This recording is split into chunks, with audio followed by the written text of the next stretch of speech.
সহযোদ্ধার হত্যার প্রতিবাদে দ্বিতীয় দিনের মতো আন্দোলনে নৌ শ্রমিকরা। স্থবির সারা দেশের পণ্যবাহী জাহাজ থেকে মালামাল ওঠানামা।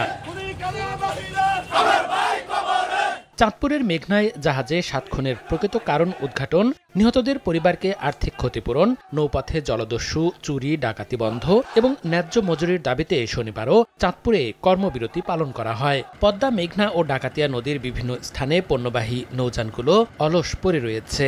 যে কোনো জায়গায় আমাদের যে কোনো মধ্যে যান মালের কোনো নিরাপত্তা নয়, ডাকাতি হচ্ছে। যারা এর সাথে জড়িত আছে তাদের সকলকে অনতিবিলম্বে গ্রেপ্তার করতে হবে। কর্মবিরতির কারণে মোংলা বন্দরে পণ্য খালাসের অপেক্ষায় 14টি বাণিজ্যিক জাহাজ। পণ্য নিয়ে কার্গো ও লাইটার জাহাজ পশুর চ্যানেলে অবস্থান করছে। এছাড়া 3 শতাধিক লাইটার জাহাজ ছোট ছোট বয়ায় নোঙর করে আছে। 2 দিন পণ্য খালাস করতে না পারায় লোকসানের মুখে আমদানি রপ্তানিকারক ও ব্যবসায়ীরা।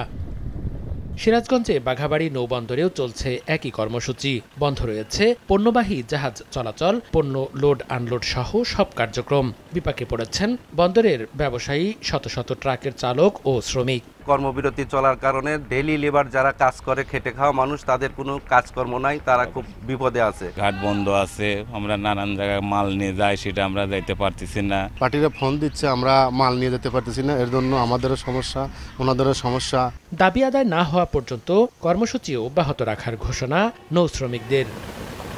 মনিরুজ্জামান প্রান্ত, সময় সংবাদ।